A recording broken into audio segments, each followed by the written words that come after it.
Aventuras de Robinson Crusoe, de Daniel Defoe. Traducido por José Alegret de Mesa. Capítulo 3. Doy gracias a Dios de haberme salvado la vida. Mi abatimiento. Paso la noche subido en un árbol. Alegría que experimento al ver por la mañana mi buque encallado. Me decido a visitarle. Estado en que le encuentro. Llego a fuerza de ingenio a trasladar a tierra una grande cantidad de provisiones. Elección de un lugar conveniente para fijar mi morada. Viajes a la embarcación varada y su desaparición a consecuencia de una nueva borrasca. Apenas me vi en seguridad, levanté los ojos al cielo, dando gracias a Dios de haberme salvado de una muerte casi cierta. Es de todo punto imposible expresar los transportes y el éxtasis de un hombre arrancado a la tumba. Después que yo mismo lo experimenté, comprendo con cuánta razón se llama al médico para curar al hombre a quien se concede la vida estando al pie del cadalso, por temor de que la sorpresa, parando los latidos del corazón, no llegue a serle funesto. El primer efecto tanto de una alegría como de una pena repentina es una violenta conmoción. Me paseaba por la playa, alzando las manos al cielo, absorto el espíritu con la sola idea de haber librado de un peligro tan inminente, expresando mi alegría con 1000 caprichosos gestos. Me acordé luego de mis camaradas, que todos debían de haber perecido, porque imaginé que yo era el solo que se había salvado del naufragio.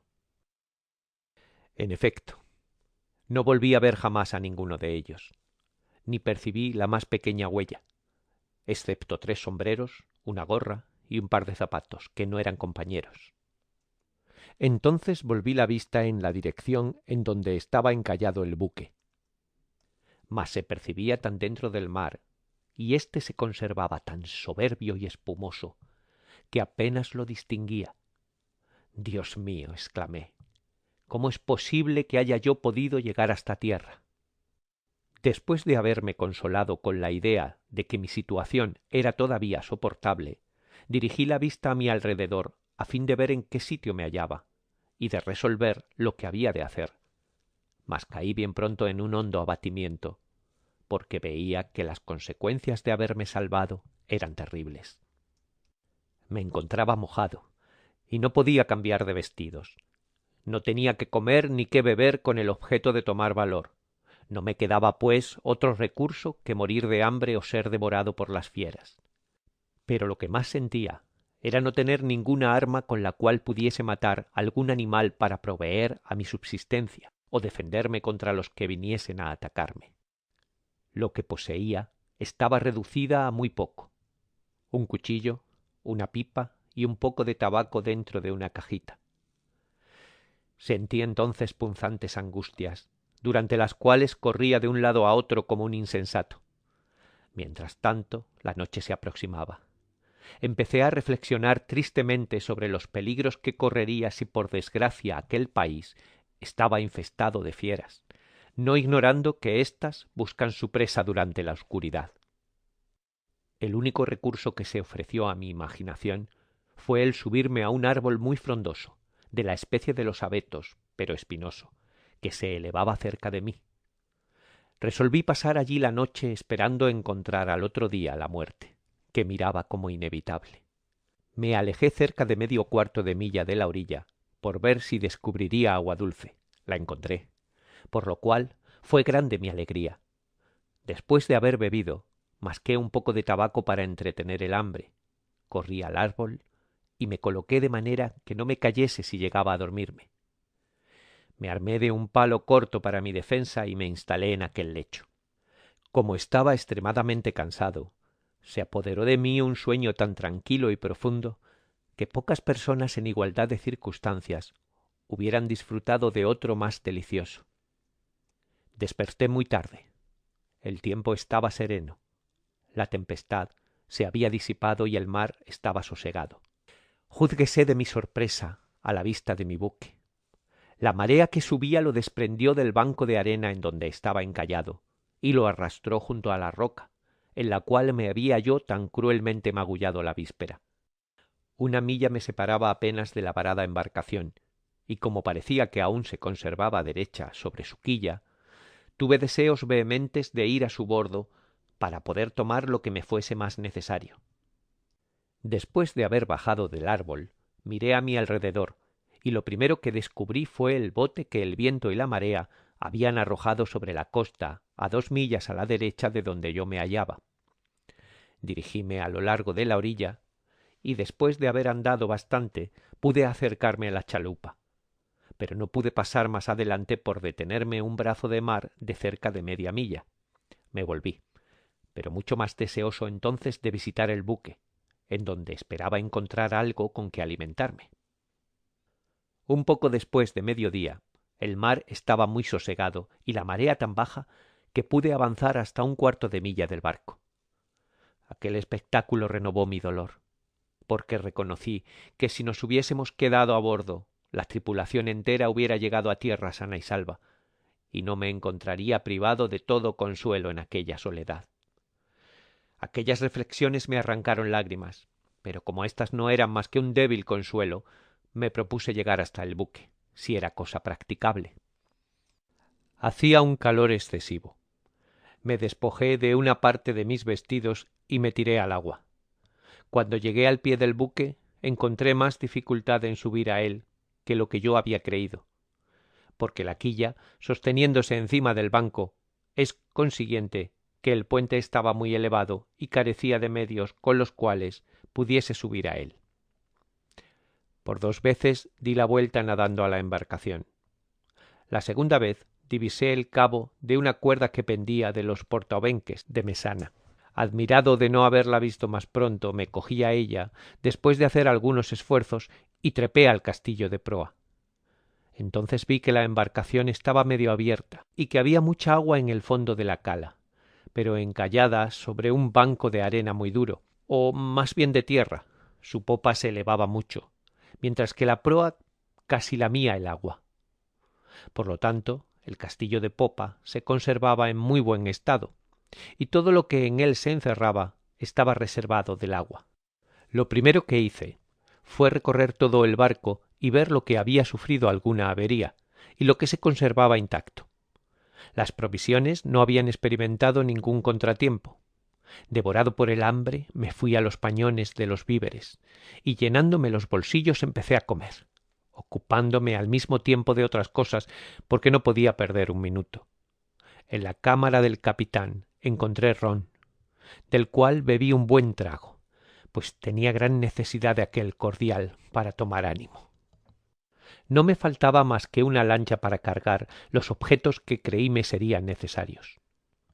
En esta posición era preciso no perder un tiempo precioso en desear cosas imposibles de alcanzar. La necesidad me volvió ingenioso. A bordo teníamos de reserva muchas vergas, 2 o 3 pequeños mástiles y 1 o 2 masteleros de juanete.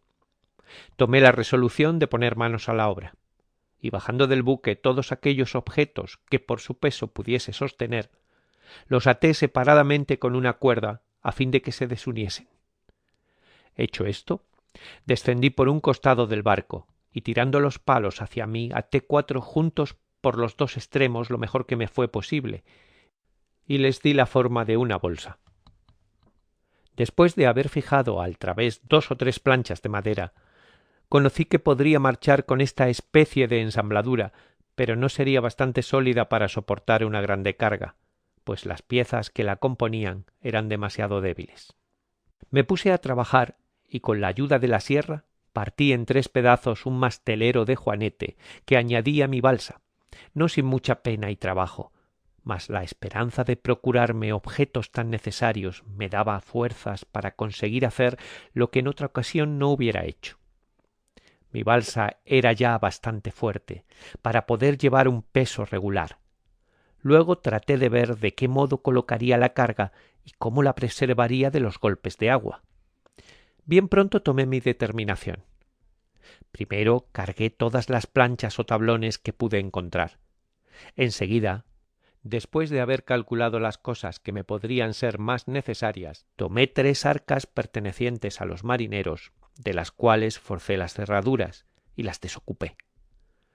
Las bajé a la balsa, habiendo metido pan, arroz, 3 quesos de Holanda, 5 pedazos de cabra, este era nuestro alimento ordinario a bordo, y un pequeño resto de trigo destinado a alimentar las aves que llevábamos, y las cuales nos habíamos comido ya. Había también en el buque cierta cantidad de cebada y de trigo candeal, todo mezclado. Pero a mi parecer, aquel grano estaba echado a perder, o había sido comido por las ratas. En cuanto a los líquidos, encontré muchas cajas de botellas pertenecientes al capitán, entre las cuales había algunos frascos espirituosos. Los coloqué separadamente, porque era necesario el ponerlos en las arcas, en donde por otra parte no había lugar. Durante aquella operación observé que la marea empezaba a subir, aunque lentamente, y tuve la pesadumbre de ver mis vestidos que había dejado en la orilla flotando en el agua. Me quedé solo con mis calzones, que eran de tela y abiertos hasta las rodillas, así como mis medias, todo lo cual no me había quitado cuando me eché a nado para llegar a donde estaba el buque. Este accidente me obligó a proveerme de vestidos, los cuales encontré en abundancia, pero me contenté con tomar los absolutamente indispensables por el momento, pues el barco contenía una multitud de cosas que me eran mucho más útiles. En aquel número se contaba los instrumentos para trabajar cuando estuviese en tierra. Después de 1000 investigaciones, descubrí por fin el arca del carpintero, verdadero tesoro, más precioso para mí que lo que hubiese sido un buque cargado de oro. La bajé a mi balsa tal como estaba, sin perder tiempo en inspeccionarla, calculando en globo lo que poco más o menos podía contener. Luego pensé en las armas y municiones. En la cámara del capitán había 2 hermosas escopetas de caza y 2 pistolas. Las cogí, así como también muchos frascos llenos de pólvora, un pequeño saco de plomo y 2 viejas espadas muy tomadas. Sabía además que había a bordo 3 barriles de pólvora, pero ignoraba en dónde nuestro artillero los tenía guardados. A fuerza de pesquisas di al fin con ellos. Uno estaba enteramente mojado, mas los otros 2 estaban secos y en muy buen estado. Los coloqué en la balsa junto con las armas. Estaba contentísimo con mi cargamento, pero necesitaba buscar un medio seguro para conducirlo a tierra, porque ni tenía vela, ni remos, ni timón, y el menor soplo de viento podía sumergirlo todo. 3 observaciones que hice, sin embargo, me inspiraron ánimo. El mar estaba tranquilo. La marea subía y llegaba a tierra. El viento, aunque débil, no dejaba de ser favorable. Habiendo entonces encontrado 2 o 3 palos de virar medio rotos que pertenecían a la chalupa, y finalmente 2 sierras, un hacha y un martillo, los junté a los demás instrumentos y me largué con mi cargamento. Mi balsa bogó muy bien durante cerca de 1 milla. Solamente conocí que se apartaba un poco del sitio en que yo había antes tomado tierra. Calculé que allí existía una corriente de agua y concebí la esperanza de encontrar una bahía o una playa que me sirviese de puerto para desembarcar mi cargamento. Mis previsiones se realizaron. Descubrí bien pronto delante de mí una pequeña cortadura de tierra, hacia la cual me sentí arrastrado por una fuerte corriente. Goberné mi balsa lo mejor que pude por entre aquella, pero era necesario experimentar otro naufragio que a la verdad me redujo a la desesperación. No conociendo la costa, uno de los extremos de mi balsa topó en un banco de arena, tanto que el otro quedó sumergido. En esta posición faltó muy poco para que el cargamento, deslizándose hacia la parte inclinada, no cayese al agua. Al instante hice todo lo posible para mantener las arcas en el lugar en que estaban colocadas, deteniéndolas con mis espaldas, porque mis esfuerzos hubiesen sido insuficientes para desencallar la balsa, no atreviéndome a abandonar el sitio que ocupaba. Sosteniendo la carga con todas mis fuerzas, hacía media hora que conservaba aquella actitud, al cabo de cuyo tiempo la marea, levantando poco a poco la balsa, concluyó por enderezarla. Algunos momentos después el agua que continuaba elevándose la desencalló, y al mismo tiempo, ayudado de mis remos, la dirigí hacia el canal. Habiendo bogado un poco más, me encontré la embocadura de un pequeño río, a la cual me arrastró rápidamente el flujo. Mientras buscaba ya en otra orilla, un sitio a propósito para desembarcar, porque temía ser arrojado demasiado dentro del río, la esperanza que tenía de descubrir alguna embarcación me determinaba a no esforzarme a ganar la orilla. Finalmente percibí a mi derecha un pequeño ancón, hacia el cual me dirigí, no sin mucha dificultad. Me llegué a aproximar ya tanto que mi remo tocaba en la arena. Podía ya muy bien alcanzar a la orilla, pero verificándolo me exponía otra vez a que se sumergiese la balsa. Efectivamente, ofreciendo la ribera una pendiente bastante rápida, no podía abordar en un sitio al cual, cuando mi balsa llegase a tocar, se encontraría tan alta de un lado y tan baja de otro, que sería muy posible el perder todo mi cargamento. En su consecuencia, tomé el partido de aguardar que la marea hubiese subido del todo, y sirviéndome de mi palo de virar a manera de ancla, detuve la balsa en un terreno llano y unido, en donde el agua no podía menos de llegar. Cuando vi que había ya bastante agua que la cubría cerca de un pie, la arrastré a la playa hundiéndola en tierra, sujeté en cada uno de sus extremos un palo de virar y aguardé en aquella situación hasta el momento en que la marea hubo hecho todo su descenso, dejando el cargamento de la balsa seguro ya sobre la ribera. De lo primero que traté fue de ir a reconocer el país y buscar un lugar a propósito para alejarme y poner mis efectos al abrigo de todo accidente. Ignoraba aún si la tierra donde el naufragio me había arrojado era un continente o una isla, si estaba habitada o inhabitada, en fin, si tenía o no algo que temer de las fieras. A poco más de 1 milla del lugar en que yo había desembarcado, se elevaba una alta y escarpada montaña que dominaba una larga cordillera, corriéndose hacia el norte. Cogí una escopeta y una de mis pistolas con un frasco de pólvora, y armado de esa suerte, empecé a trepar hasta lo alto del monte. Llegué a su cúspide fatigado y sin aliento, y vi en aquel momento cuán deplorable era mi situación. Me encontraba en una isla en medio del océano, no descubriendo más que rocas muy lejanas de un lado y de otro 2 islas más pequeñas que la mía, situadas a unas 3 leguas hacia el oeste. Reconocí que esta isla estaba inculta y, según toda apariencia, inhabitada, o poblada a lo más de animales salvajes. Por entonces no divisé ninguno, pero vi una multitud de aves de una especie para mí desconocida, pues ignoraba si podría sacar de ellas algún partido cuando hubiese cazado alguna. Dirigiendo la vista detrás de mí, vi una muy grande, posada en lo más alto de un árbol, en la ladera de un bosque. Le tiré y cayó sin vida.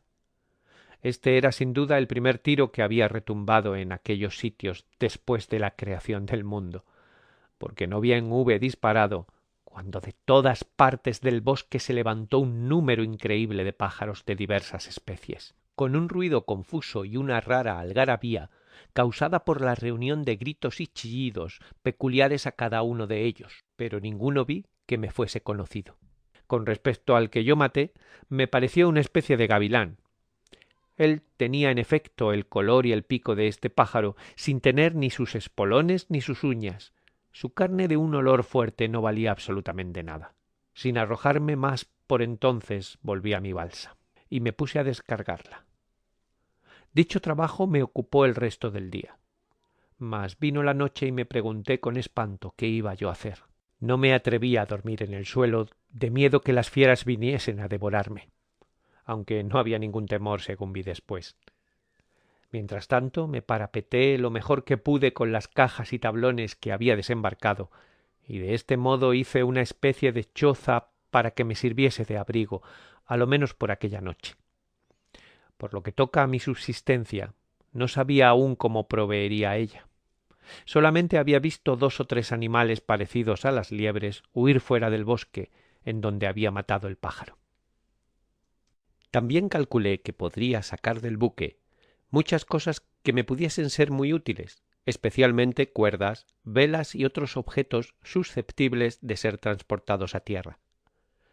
Traté, pues, de hacer un nuevo viaje a bordo si era posible, y como preveía que a la primera borrasca que hubiese la embarcación no dejaría de hacerse pedazos, renuncié a toda otra empresa hasta que sacara del buque todo lo que pudiese. Consulté conmigo mismo si volvería con mi balsa, pero no me pareció conveniente, y así tomé el partido de ir a nado como la vez primera, cuando bajase la marea, lo que verifiqué, con la sola diferencia, que me desnudé antes de salir de mi choza, dejándome puesta la camisa, unos calzoncillos y unas zapatillas. A mi llegada al barco, traté en primer lugar de construir una segunda balsa, y como ya tenía experiencia por la construcción de la primera, estuve en la segunda mucho más listo y tuve cuidado de no cargarla tanto.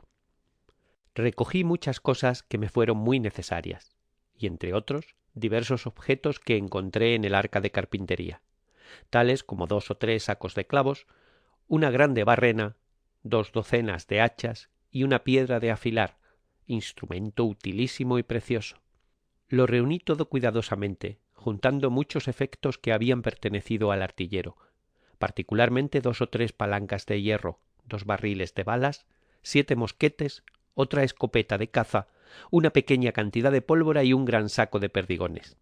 Hallé además un pedazo de plomo, pero pesaba tanto que no tuve la fuerza suficiente para levantarlo y hacerlo pasar por encima del borde del buque. Me llevé todos los vestidos que pude encontrar, una vela de repuesto del pequeño mastelero, una hamaca, colchones y algunas mantas. Coloqué mi cargamento en mi nueva balsa, y la conduje sana y salva a tierra con grande satisfacción mía. Durante mi ausencia de la playa temí que las fieras me hubiesen devorado mis provisiones, mas a mi vuelta las encontré intactas. Únicamente divisé un animal parecido a un gato montés que estaba sentado sobre una de las arcas. A mi llegada huyó algunos pasos de mí y se paró de repente. Parecía querer familiarizarse y que estaba muy confiado. Me miraba fijamente como si tuviese deseos de acercarse a mí. Le presenté la boca de mi escopeta, mas no comprendiendo aquel ademán, ni se intimidó ni pensó en huir. Le eché luego un pedazo de galleta, aunque en mi posición no debiese ser tan pródigo, porque mis provisiones no eran muy grandes. A pesar de todo hice aquel pequeño sacrificio. El animal se acercó a la galleta, la olió, la comió y después me miró con aire satisfecho, como si quisiese darme a entender que le diese más, pero no volviendo a hacer caso de él, desapareció. Eché a tierra mi segunda carga, y me vi obligado a abrir los barriles para transportar la pólvora en pequeñas partidas, porque los toneles eran demasiado pesados. Trabajé al mismo tiempo para hacer una pequeña tienda con una vela y estacas que corté al efecto. Coloqué todo lo que podía echarse a perder con la lluvia y con el sol, puse alrededor las arcas vacías y los toneles los ordené colocando los unos encima de los otros para fortificar mi tienda contra los ataques de los hombres o de las fieras. Hecho esto, parapeté la puerta por dentro con tablones y por fuera puse un cofre vacío de pie, derecho. Después, habiendo extendido un colchón en el suelo y colocado mis 2 pistolas a la cabecera y mi escopeta al lado, me metí en la cama por primera vez. Dormí toda la noche tranquilamente porque estaba rendido de fatiga. No había descansado casi nada la noche anterior y había trabajado mucho todo el día, tanto para ir a buscar mis provisiones al buque como para desembarcarlas. Tenía entonces el depósito más considerable de todo género que juzgo haya podido reunirse para una sola persona. Mas no estaba satisfecho aún. Calculé que tanto tiempo como el buque estuviese allí varado, debía sacar todo lo que pudiese. Todos los días iba pues a bordo mientras bajaba la marea, y traía ya una cosa ya otra. La tercera vez que fui, me llevé todos los aparejos, todas las cuerdas, una pieza de lienzo destinada a reparar el velamen y el barril de pólvora que se había mojado. Finalmente arramblé con todas las velas, desde la más grande hasta la más pequeña, pero me vi obligado a desgarrarlas en muchos pedazos para transportarlas a la vez. Esto poco importaba, pues no podían servirme de velamen, sino de simples pedazos de lienzo. Lo que me causó más placer en aquellas excursiones fue que al quinto o sexto viaje, en el momento en que creía que nada había en el buque que valiese la pena, encontré aún un grande barril de galleta, 3 buenas pipas de rom y de aguardiente, una caja de azúcar y un mollo de harina de flor. La sorpresa que me causó este descubrimiento fue tanto mayor cuanto no esperaba encontrar ninguna otra provisión que el agua no hubiese enteramente echado a perder. Desocupé lo más pronto posible el tonel de galleta e hice varias porciones, y las envolví en 2 pedazos de vela. Llegué a tierra con más alegría que en mis anteriores viajes. Al día siguiente hice otro. Esta vez, como ya había despojado el buque de todo lo que podía llevarme fácilmente, pensé en los cables. Empecé por los más gruesos, cortándolos en pequeños pedazos para poderlos mover. Así llegué a transportar 2 cables, al mismo tiempo que todo el herraje que pude arrancar. Enseguida corté la verga de la vela cebadera y la del artimón para hacer una gran balsa que cargué con todo aquel peso y me largué. Pero mi suerte empezó a abandonarme. La balsa iba tan en demasía cargada que, habiendo dado en la pequeña ensenada en donde había desembarcado mis anteriores provisiones, y a pesar de mis esfuerzos para dirigirla como otras veces, zozobró con todo el cargamento.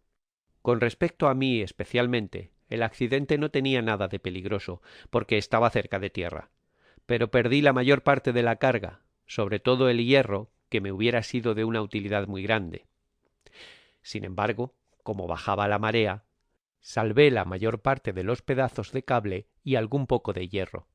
Pero esto no fue sin trabajo, porque me vi precisado a sumergirme, lo que me fatigó mucho.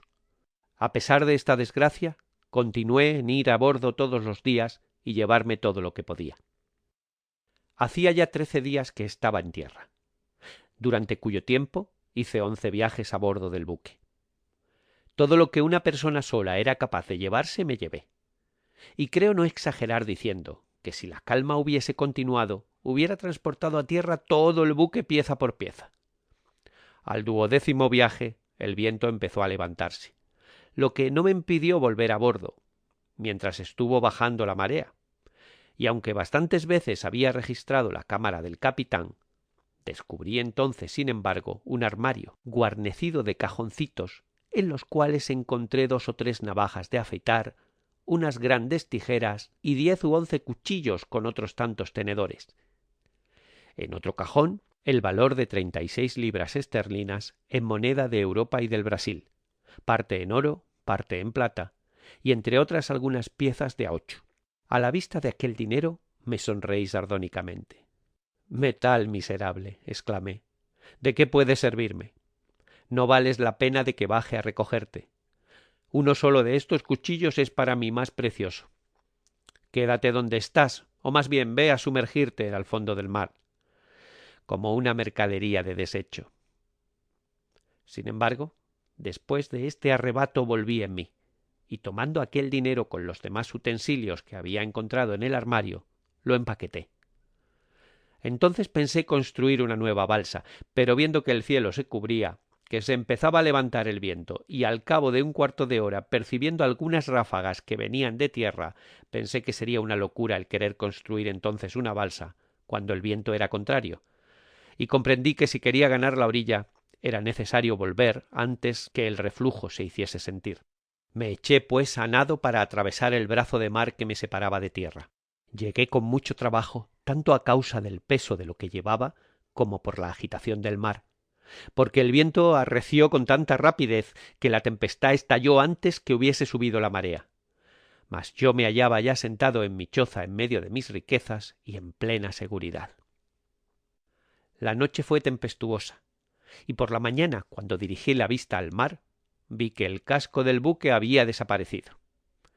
Me consolé bien pronto de mi sorpresa, porque no había perdido el tiempo, ni me había cuidado mucho de mis penas para sacar del buque lo que me había podido ser de alguna utilidad, quedando muy pocas cosas que llevarme, aun cuando la borrasca no hubiera hecho desaparecer el buque. Fin del capítulo 3. Grabado por Ditirambo.